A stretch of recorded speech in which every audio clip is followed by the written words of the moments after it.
Assalamualaikum warahmatullahi wabarakatuh. Perkenalkan nama saya Siti Nurul Hikmah dengan NPM 24031024024 dari kelas A. Di sini saya akan menjelaskan setiap kode berbarisnya untuk menjadi aplikasi penghitung huruf berbasis TK Inter Python. Untuk baris ke satu ini tuh nanti kita tampilan aplikasinya seperti jendela dan tombol. Untuk yang baris kedua ini itu untuk menghitung berapa kali tiap huruf yang munculnya. Baris keempat ini bagian yang bakal jalan saat kita klik tombol hitung hurufnya. Baris kelima ini itu mengambil semua teks yang kita ketik, terus diubah menjadi huruf kecil semua, supaya huruf kapital dan huruf kecilnya itu dianggap sama.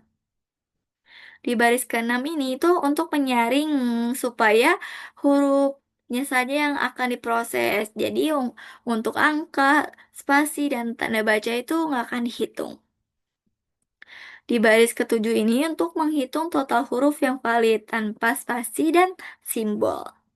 Di baris ke-9 ini untuk menyusun kalimat pembuka hasilnya. Misalnya mengetik teks Nurul. Nah, jumlah huruf yang keluarnya itu akan 5. Untuk baris ke-11 ini itu menghitung berapa kali masing-masing huruf yang muncul. Di baris ke-12 dan 13 ini itu untuk ngurutin huruf dari A hingga Z, lalu ditambahin ke hasil lengkap dan jumlahnya. Di baris ke-15 sampai 18 ini untuk kita membuka kotak hasilnya, lalu membersihkan isinya dulu, terus kita masukin hasil yang barunya, lalu kunci lagi biar nggak bisa diketik langsung nantinya. Untuk yang baris ke-20 ini itu untuk membuat jendela utama aplikasinya. Baris ke-21 ini untuk memberi judul ke jendelanya. Lalu untuk ke baris 22 ini untuk memberi warna latar belakang jendelanya. Dan di sini saya menggunakan warna latar belakangnya biru muda. Untuk baris ke-24 ini itu wadah untuk mengatur semua komponen di tengah jendelanya. Baris ke-27 ini dan 28 itu untuk judul program yang akan tampil gedenya nanti di atas. Lalu untuk yang 30 dan 31 sampai 34 ini label input dan teks input ini untuk masukin teks dari si penggunanya. Selanjutnya untuk hitung BTN ini tombol yang kita klik untuk memulai proses menghitung huruf. Untuk yang label hasil dan hasil teks ini sebenarnya sama aja karena ini tuh untuk nampilin hasilnya, tapi itu dibikin disable karena untuk program doang, bukan untuk user. Untuk yang terakhir ini bagian itu bikin si program itu tetap hidup dan bisa nerima klik tombol atau input dari si penggunanya. Mungkin sekarang saya akan mencoba meraninya.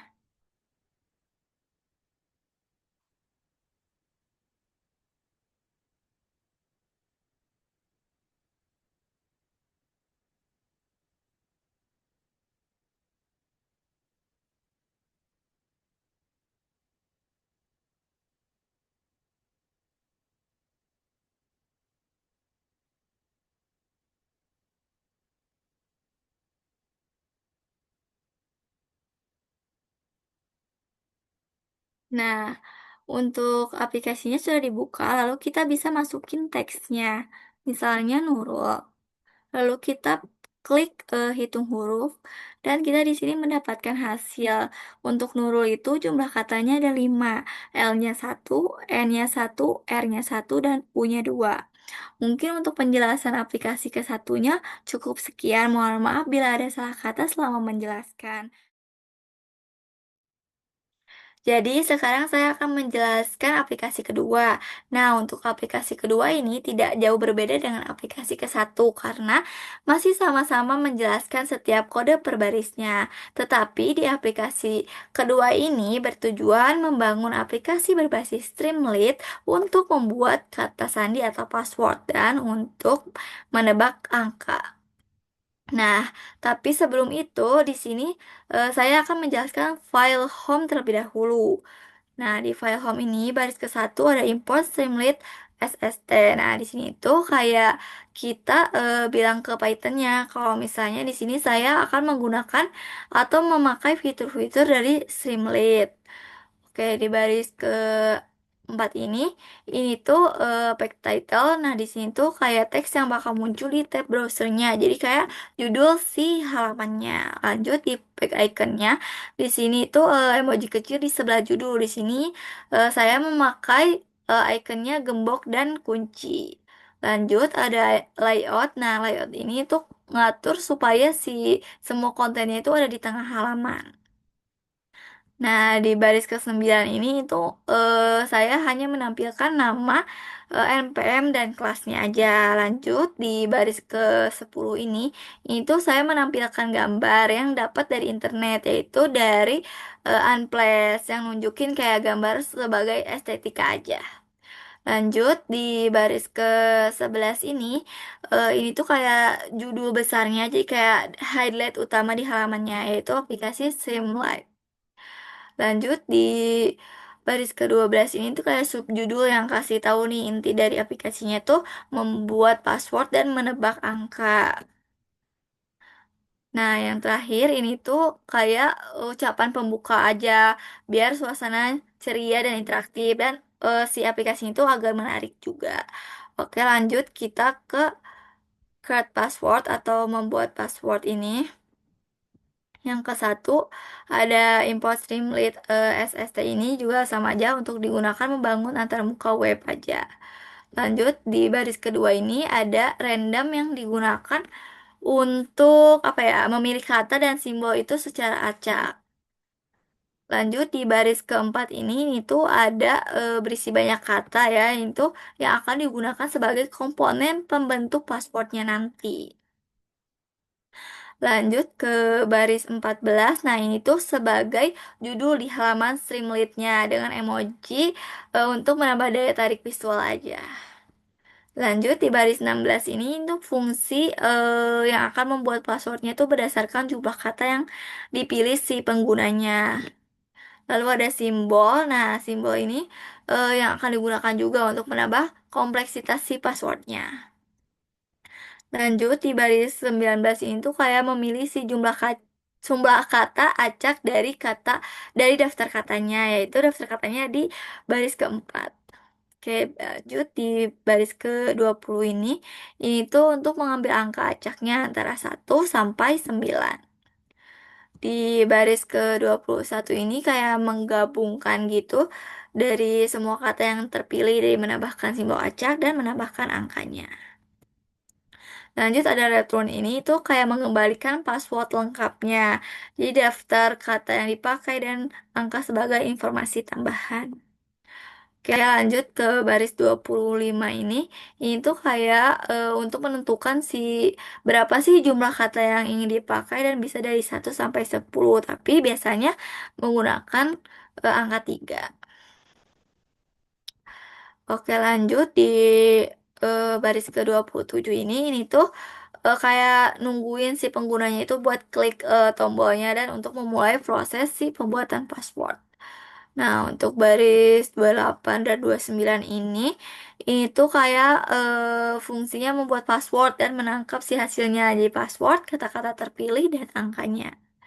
Lanjut di sini ada simbol. Nah, simbol ini tuh untuk mengambil dari password dengan mencari karakter setelah semua kata digabungkan. Selanjutnya ada ST kode. Ini tuh untuk menampilkan password dalam format blok kode untuk memperjelas si tampilannya. Nah, yang ST word ini sampai baris ke-34 ini itu untuk menampilkan elemen-elemen yang membentuk password. Oke, lanjut ke yang 30 dan 36 ini itu untuk penanganan error jika terjadi kesalahan saat proses berlangsung. Oke, sekarang kita lanjut ke tebak angka. Nah, baris ke-1 ini sama kayak sebelumnya untuk membangun antar muka web dan baris keduanya juga import random ini tuh sama untuk membuat angka acak dan memberi alias RD ini tuh untuk lebih mudah ya. Lanjut di baris ke 4 sampai ke 9 itu untuk mengecek apakah variabel-variabel utama kayak acak, stack, nyawa, dan lain-lain itu sudah ada di session set apa belum. Nah, di baris 11 ini, fungsi ini tuh dipanggil saat pemain memilih tingkat kesulitannya. Nah, di yang ke-12 ini tuh ada level. Jadi, ini tuh kayak simpen nama level yang sedang dimainkan aja. Kayak yang paling mudah sampai paling sulit. Lanjut, ada nyawanya. Nah, itu untuk menunjukkan jumlahnya wajah untuk percobaan menebaknya berdasarkan level. Lanjut, di baris ke-14 ini ada acak. Acak ini dari 1 sampai batas tertentu sebagai angka yang harus ditebaknya. Untuk 15 dan 16 ini, update teks pesan dan warnanya itu jadi hitam sebagai indikator netral di awal. Nah, selanjutnya di baris ke-18 ini itu fungsinya dipanggil ketika pemain mengklik tombol tebak. Oke, lanjut dari baris 19 sampai ke 21 ini tuh jika tebakan ternyata terlalu kecil maka memberikan petunjuk dan ubah warna ke merah. Nah, jika baris ke 22 sampai 24 ini, jika tebakannya terlalu besar, beri petunjuk dan mengubah warnanya menjadi biru. Oke, lanjut ke yang 25 sampai ke 27 ini tuh jika tepat, nah nanti akan memberikan ucapan selamat dan mengubah warnanya menjadi warna hijau. Oke, lanjut ke yang 28 sampai 29 ini tuh jika tebakannya salah akan mengurangi jumlah nyawa satu persatu. Di baris ke 31 ini tuh tampilan judul utamanya dan yang kedua ini untuk menampilkan petunjuk singkatnya aja. Di baris ke 34 ini tuh ada warna dan baris ke 35 ini ada pesan untuk mengambil status warna dan pesan dari session stage-nya. Lanjut dari baris ke 36 sampai ke 40 ini untuk menampilkan pesan sesuai warna sebagai feedbacknya. Jika merah salah, hijau benar, dan lain-lain. Pakai getardnya agar dinamis dan singkat. Oke, langsung ke call 1 dan call 2 ini. Untuk yang call satunya, jika tombolnya ditekan itu nanti menjalankan fungsi pilih sesuai level dan set nyawa serta batas angka. Nah, untuk yang baris ke 48 sampai 52 ini tuh sama seperti kolom kiri, tapi dengan level menengah dan paling sulit. Oke, lanjut. Untuk baris ke 54 ini itu hanya menampilkan input jika level sudah dipilih. Lanjut ke baris 55 sampai 57 itu kontak input untuk memasukkan angka tebakan. Lalu tombol untuk menjalankan fungsi menebaknya. Nah, di baris ke 59 ini itu menampilkan jumlah nyawa yang tersisa. Oke, lanjut ke yang 61. Ini tuh sampai ke 68 ini tuh jika tombol main lagi ditekan, nah reset semua variabel utama dan muat ulang halaman dengan strrun-nya. Lanjut ke baris 70 sampai 76 pun ini sama tapi untuk pemain yang menang. Nah, akan memberikan opsi untuk bermain ulang dengan logika reset yang sama. Oke, sekarang di sini saya akan mencoba merunningnya.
Nah, setelah di running akan menampilkan seperti ini. Di sini saya menyantumkan nama, NPM, dan kelas, lalu gambarnya. Lalu ini ada judul utamanya, ini ada subjudulnya, dan ini ada penyemangatnya. Lanjut kita ke membuat password. Jadi di sini jumlah katanya kita boleh random. Nah, misalnya 5, kita langsung pencet membuat password. Nah, lalu akan mengeluarkan kata 5, simbolnya bintang, dan angkanya ada 8. Oke, jika udah kita lanjut ke tebak angka. Nah, kita coba yang hard. Kita ganti misalnya 90. Nah, ini terlalu rendah. Berarti kita bisa ganti ke misalnya 680. Ternyata masih salah, terlalu rendah, dan game over. Ini memberitahu jawabannya jika jawabannya itu 781. Jika ingin mengulangi main lagi, tinggal pencet main lagi, lalu kita bisa bermain ulang. Nah, mungkin untuk penjelasan aplikasinya cukup sekian. Mohon maaf bila ada salah kata selama menjelaskannya. Wassalamualaikum warahmatullahi wabarakatuh. Terima kasih.